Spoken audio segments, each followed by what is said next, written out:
Olá, pessoal. Bom dia, boa tarde, boa noite, né? Dependendo aí o horário que vocês acessarem a nossa aula de Direito Empresarial 1. E hoje a gente começa o estudo de um tema novo. Vamos começar a unidade 5, que trata do estabelecimento empresarial.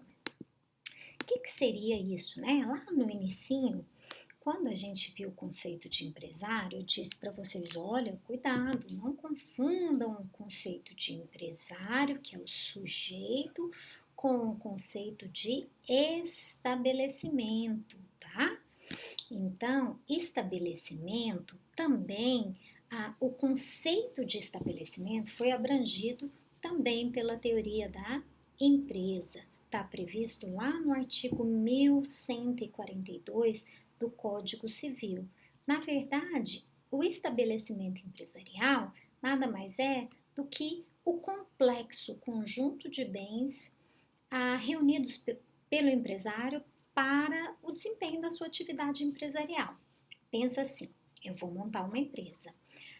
Vamos pensar no exemplo que eu sempre costumo dar para vocês, né, da tia que vende caldo aí na porta da universidade, né? O que seria o estabelecimento empresarial dela, né? São os bens que ela reúne para o desenvolvimento da atividade dela, da venda de caldas. É o tacho onde ela faz o caldo, são os ingredientes, né? É o fogão industrial, os potinhos onde ela põe o caldo. Então, tudo isso que é estabelecimento. O estabelecimento, gente, ao contrário do que se pensa, não é um bem só. São todos, né? Tudo aquilo que eu somo, né? Constitui o estabelecimento empresarial. Então, gente, é errado falar, vou ali no estabelecimento do fulano. A gente tem muito estabelecimento como imóvel. Estabelecimento é também um bem imóvel, mas não é o único bem que forma o estabelecimento, certinho? Bom, então o conceito legal foi trazido pelo artigo 1142 do Código Civil, que diz que estabelecimento é o complexo de bens organizado. Lembre-se, não basta eu juntar bens, por exemplo, na minha casa. Na minha casa, eu tenho um complexo de bens aqui para eu desenvolver minhas atividades na docência, na advocacia. Eu tenho uma mini biblioteca, eu tenho um computador, eu tenho uma mesa, né? Por isso eu sou empresária? Não, nem por isso eu sou empresária. Para ser empresária, aqueles bens têm que estar voltados para aquela atividade econômica que eu estou desenvolvendo, tá bom? Outro conceito também importante que complementa o 1142 foi trazido pelo artigo 1143, que diz que o estabelecimento empresarial é objeto unitário de direitos e negócios jurídicos, translativos e constitutivos, que sejam compatíveis com a sua natureza. O que quer dizer isso? Quer dizer que eu posso pegar o estabelecimento todo o meu complexo de bens, ou apenas uma parte deles, por exemplo, e posso vender, posso ceder, posso emprestar, ou seja, o estabelecimento pode ser objeto de direitos e de negócios jurídicos. Bom, portanto, quais são os elementos que compõem o conceito de estabelecimento empresarial? Primeiro elemento, complexo de bens. Segundo elemento, organização dos fatores de produção. Vamos lá. Então, primeiro elemento, o estabelecimento é formado pelo complexo de bens. Que bens são esses? Gente, podem ser bens de duas naturezas. Eu posso ter no meu estabelecimento bens materiais ou corpóreos, ou posso ter bens imateriais ou incorpóreos. O que são bens materiais ou corpóreos? São os bens móveis e os bens imóveis, né? Então vamos voltar aí, vamos pensar numa franquia, por exemplo, no Subway, né? Que é uma franquia de sanduíches. Quais seriam os bens materiais do estabelecimento? Balcão, equipamentos, estufas, né? Matéria-prima, os sanduíches, mesas, cadeiras. Que mais? O prédio, né? O bem imóvel, ainda que ele seja locado, faz parte do estabelecimento. Nós vamos deixar isso para a próxima aula, né? Então, o bem imóvel também faz parte do estabelecimento. Qual o outro elemento que forma o complexo de bens? Eu disse para vocês que são os bens materiais ou corpóreos e também os bens imateriais ou incorpóreos. O que é isso, gente? Existem alguns bens que, embora não sejam materiais, têm valor, né? Tem valor, agregam ao valor do meu estabelecimento. Por exemplo, o nome empresarial do meu estabelecimento, né? Quem não quer, por exemplo, adquirir uma empresa, um Subway, que já tem um nome, que já tem uma marca, né? Que já tem desenvolvida certa tecnologia, que já tem clientes certos, né? Que já tem um público específico, que já tem reputação, já tem crédito. Então, tudo isso, gente, agrega valor ao meu estabelecimento empresarial. Alguns deles eu consigo vender, porque são protegidos pelo direito. Outros eu não consigo vender individualmente, porque não são bens propriamente ditos tutelados pelo direito. Por exemplo, clientela. Vamos falar, clientela tem valor? Tem, lógico, se eu comprar uma empresa, olha o Subway, que já tem clientes, já tem um público-alvo, é bem melhor para mim. Vai ser mais fácil divulgar essa marca, entrar no mercado, né? Considerando aí que eu já tenho uma clientela certa. Só que tem jeito de vender só a clientela, se eu quiser vender só a minha clientela para alguém? Não, não tem jeito. Pendurem aí essa dúvida que jazinho a gente chega lá, a gente vai falar mais sobre a clientela. Então, voltando aqui um pouquinho, eu disse para vocês que são dois os elementos do conceito. Primeiro, complexo de bens, que podem ser materiais ou imateriais. E segundo, organização dos fatores de produção. O que significa isso? Lembra lá no comecinho que nós estudamos que o empresário é aquele que organiza os fatores de produção, matéria-prima, capital, trabalho, know-how, tecnologia, e que eu só sou empresário quando eu organizo esses fatores de produção? Pois bem, para o estabelecimento empresarial ser considerado estabelecimento, eu tenho que realizar essa organização dos fatores de produção, né? Eu tenho que ter bens específicos que são utilizados na minha atividade econômica, né? Ó, o Subway, né? Não tem como falar, por exemplo, que um carro seria, se ele não estivesse em nome da empresa, que ele seria estabelecimento do Subway, no exemplo aqui que nós estamos tratando, porque o Subway não faz entregas, né? Não trabalha com esse sistema de delivery. A pessoa tem que ir lá e tem que adquirir o sanduíche lá no balcão. Então, os bens que são utilizados no dia a dia da atividade empresarial é que são considerados como estabelecimento empresarial. Outra questão também é que a gente não pode falar que existe empresário sem estabelecimento. Por quê? Porque lembra que eu acabei de falar para vocês que no conceito de empresário está a organização dos fatores de produção? E a organização dos fatores de produção também é um elemento do conceito de estabelecimento empresarial.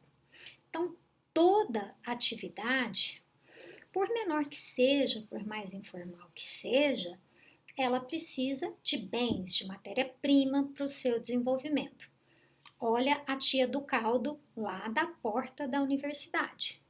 Ela tem tacho, ela tem matéria-prima, ela tem potinho de plástico, ela tem colher, ela tem um carro que ela precisa todos os dias para fazer esse transporte e assim em diante. Bom, outra coisa importante que a gente tenha noção nesse momento é que o empresário ele pode ter apenas um estabelecimento empresarial ou ele pode ter vários espalhados.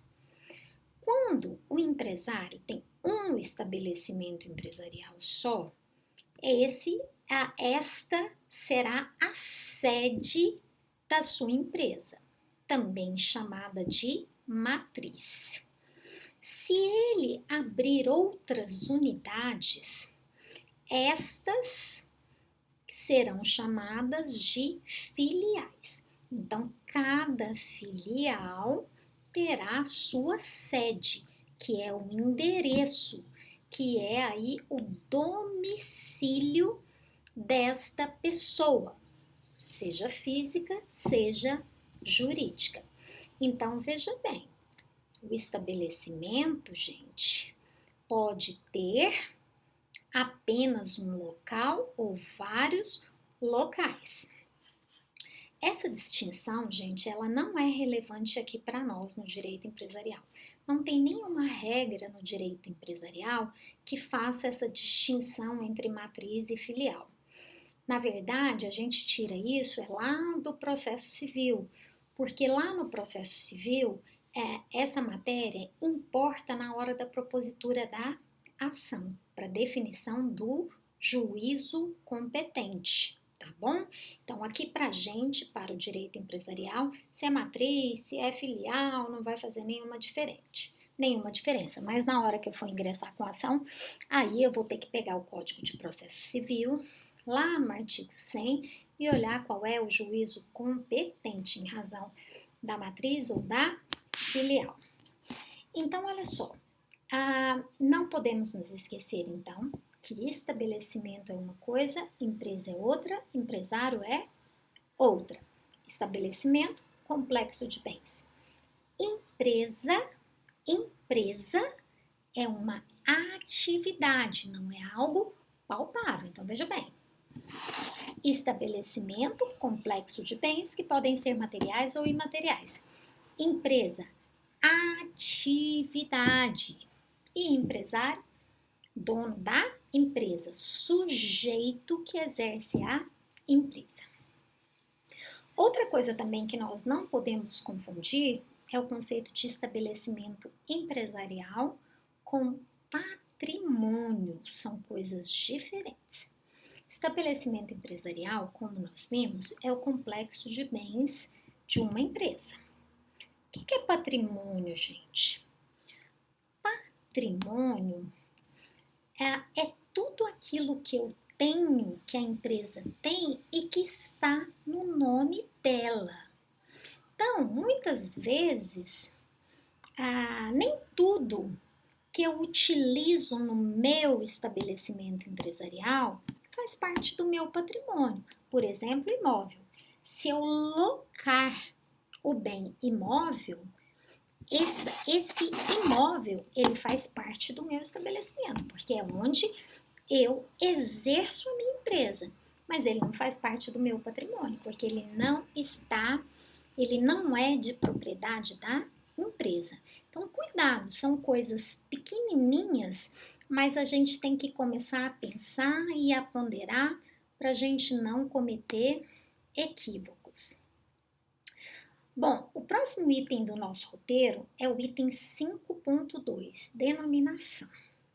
Como que é chamado o estabelecimento empresarial? No meio empresarial, costuma-se chamar estabelecimento por goodwill ou trade of goodwill. Não sei se vocês já ouviram, mas no meio internacional é muito frequente essa terminologia. E no meio jurídico, terminologia que não foi adotada pela teoria da empresa, mas era pelo Código Comercial, fala-se em fundo de comércio ou aviamento.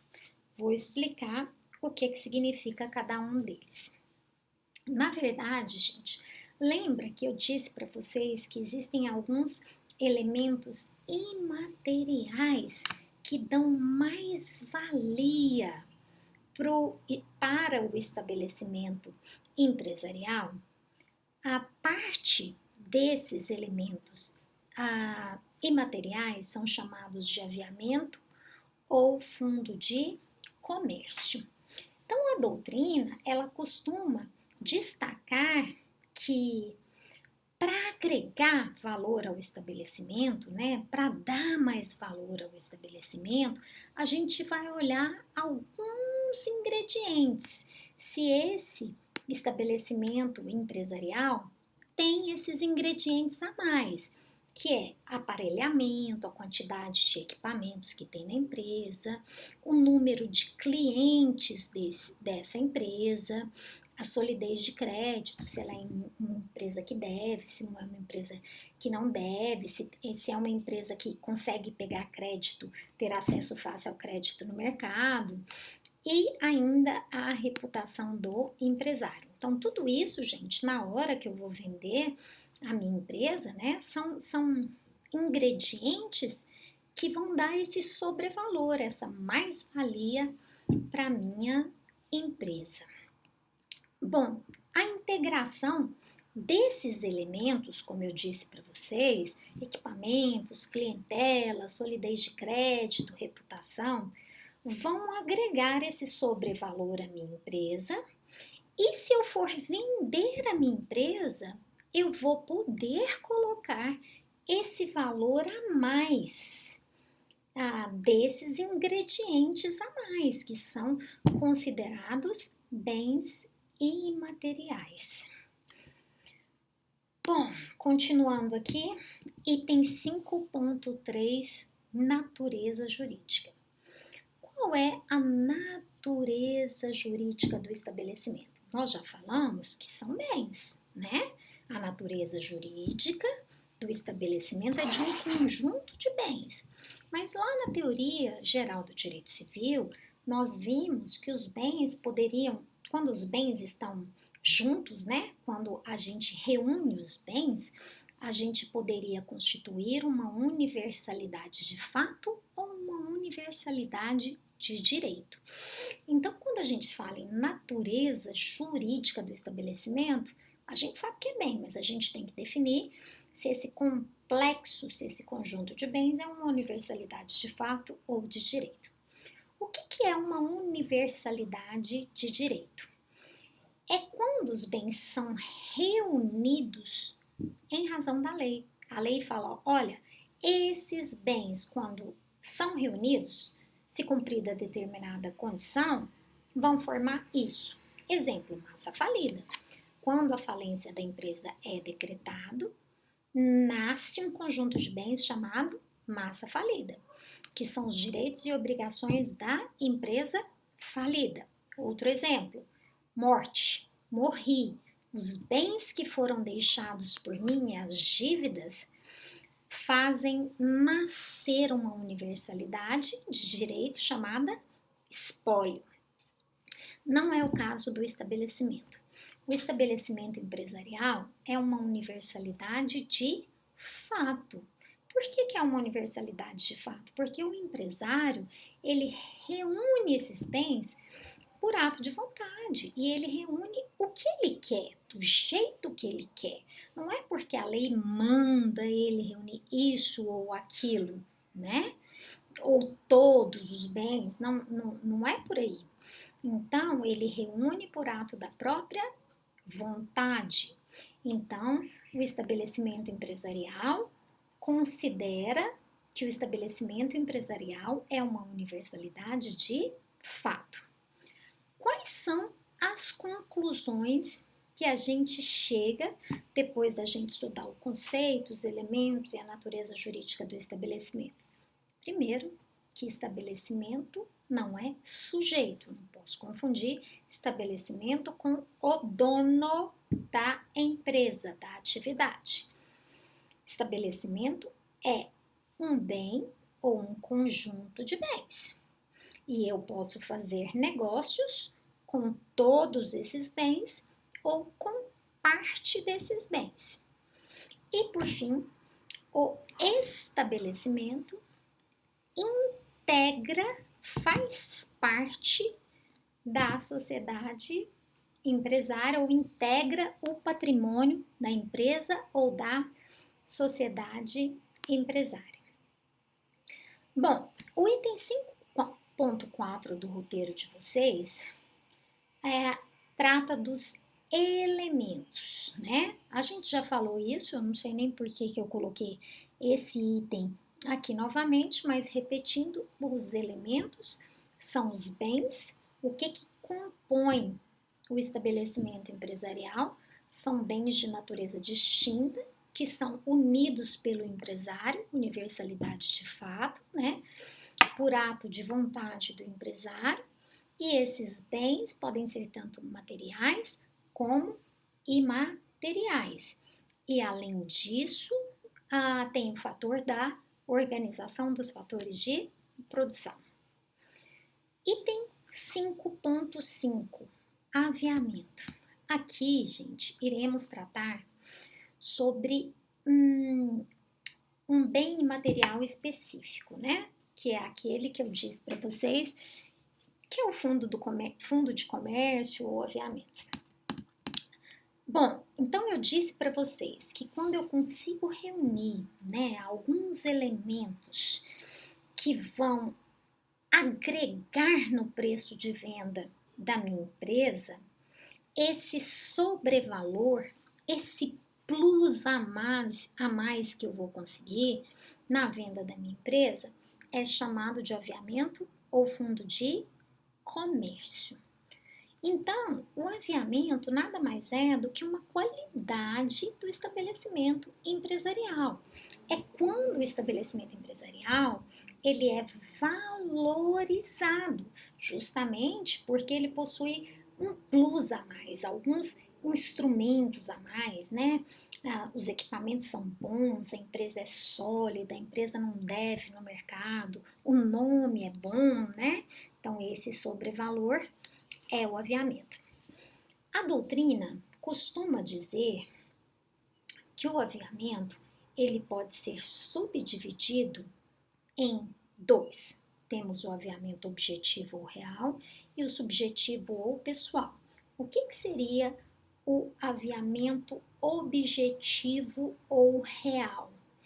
Bom, são aquelas características que agregam valor ao preço da minha empresa, que são derivadas de condições objetivas, reais, né? Ligadas aos bens, aos equipamentos, à organização da empresa, né? Então, eu tenho equipamentos muito bons, eu tenho um crédito muito sólido, eu não devo ninguém, meu nome empresarial é reconhecido. Então, são critérios objetivos que eu consigo provar, eu consigo mensurar, né? E os critérios, o aviamento subjetivo ou pessoal, é quando derivado de condições subjetivas, de qualidades pessoais do empresário. Por exemplo, a minha empresa vale muito porque tem o meu nome. Pensa, né? Assim, o Silvio Santos, que é uma pessoa conhecida, aí um empresário de sucesso no mercado brasileiro, Abílio Diniz, né? Se o Abílio Diniz vai vender uma empresa, se o Silvio Santos vai vender uma empresa, o simples fato deles serem proprietários da empresa vai agregar valor ao estabelecimento, né? Se a Roberta fosse vender, seria 100 mil, quando eles estão vendendo, o preço seria 200 mil, por exemplo, tá? Então, vamos passar outra coisa. Eu esqueci de falar uma coisa para vocês. Como é que eu vou fazer essa avaliação? Quanto é que vale a minha empresa? Depende. vai depender da situação, vai depender do contexto. A empresa é uma empresa sólida, a empresa gera negócios, né? Como é que estão os lucros dessa empresa? Como é que está o valor de mercado de empresas semelhantes? Então, gente, tudo depende do contexto, né? No momento social que nós estamos vivendo agora, o valor dos empreendimentos vai cair, a não ser, na minha humilde opinião, que seja itens básicos de consumo, farmácia, alimentação, né, combustível. No mais, as outras empresas cairão de preço. Por quê? Porque nós estamos vivendo uma crise econômica, então o valor de mercado vai diminuir. Outra coisa que vai afetar o valor da empresa é o valor do patrimônio, do ativo, patrimônio positivo menos passivo, patrimônio negativo. Se essa conta der positiva, ótimo, a empresa está saudável, está bem, vai ter um bom preço de mercado. Se a empresa tem dívidas, está devendo, aí a situação já é outra. Então, tudo isso, né, vai ser levado em conta. Outra coisa também, será que eu estou vendendo a empresa porque a lei mandou? Será que eu estou vendendo a empresa por determinação judicial, né? Então, são todos critérios e circunstâncias que vão interferir muito. Pensa, por exemplo, numa briga de sócios, né? Os sócios estão brigando e aí eles não chegam num consenso, o juiz tem que decidir, a empresa vai ser vendida para repartir, logicamente o valor da empresa vai cair. Então, gente, nós chamamos essa avaliação, essa estimativa, né, do valor de uma empresa de valuation, né? Valuation, então, é a estimativa do valor de determinada empresa. Então, lembra que essa valuation do estabelecimento empresarial é variável e vai depender de vários critérios. Eu vou citar aqui alguns exemplos para vocês. Vai depender do valor contábil do patrimônio, do valor do ativo, do patrimônio positivo da empresa, vai depender do fundo do comércio ou do aviamento, desses itens a mais que nós consideramos, do valor de liquidação, se a empresa fosse liquidada hoje, pagasse os credores, quanto que sobraria. Vai depender dos chamados múltiplos de mercado. O que é isso? Existem várias empresas nessa área? Não existem, né? Vai depender do fluxo de caixa, uma previsão futura de entrada de dinheiro no capital da empresa, ou nos lucros e prejuízos, na demonstração financeira da empresa. Bom, e por fim, hoje nós vamos tratar sobre o item 5.6, que trata da clientela. O que é clientela, na verdade? A clientela faz parte do aviamento, né? Esse sobrevalor, né? Quando eu tenho muitos clientes, quando eu tenho uma carteira boa de clientes, com certeza isso vai agregar valor à minha empresa. Bom, cliente não é bem. É importante que isso fique bem claro. Por que cliente não é bem? Como é que eu vou vender uma pessoa, gente? Eu não tenho como vender uma pessoa. Eu não posso pegar um cliente que é meu, vender para você e obrigar que essa pessoa compre de você. Então não é bem, né? Porque está sujeito à vontade dele, tá bom? Então o cliente é um objeto autônomo de direitos. Só que a gente atribui um certo valor econômico à clientela quando a gente vai vender o estabelecimento como um todo. Quando a gente faz um contrato de cessão, de venda do estabelecimento, tá? Mas esses contratos que são feitos de venda só da clientela, gente, se forem discutidos em juízo apenas a clientela, tá? Dá bastante discussão. Por quê? Porque a clientela não é objeto de direito. Existe proteção jurídica a ela, né? A clientela é protegida? Eu posso proteger minha clientela. Se alguém pegar os meus clientes, né? Existe como na lei de propriedade industrial, crime de concorrência desleal, eu imputar um crime a essa pessoa. Mas lembre-se, de forma direta, como a clientela não é um bem, não existe proteção específica. Eu posso colocá-la como objeto, como parte do meu contrato, ok? Bom, que mais? Eu acho que por hora a gente pode ficar por aqui, lembrando que o estabelecimento empresarial é composto ou é formado também de bens de natureza imaterial, né? E um desses bens é o aviamento, que é esse extra, esse valor, esse sobrevalor que é agregado ao valor do meu estabelecimento e faz com que meu estabelecimento tenha um maior valor em caso de venda. Mas lembrando que se a empresa for vendida, se o estabelecimento ou parte dele for vendido, será feita uma valuation. O que é isso? Uma valoração, né? Serão utilizados alguns métodos, alguns critérios para valorar o valor, para medir quanto que vale essa empresa no mercado. Eu espero que vocês tenham gostado.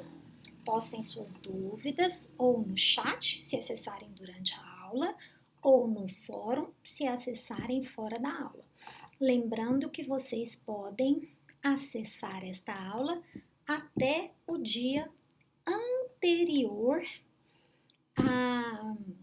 à próxima aula para ganharem presença, tá? Então, vocês têm que acessar aí dentro desse período para ganhar presença, mas independente de ganhar ausência, tem que assistir a aula para aprender a matéria. Um grande beijo para vocês, fiquem todos com Deus.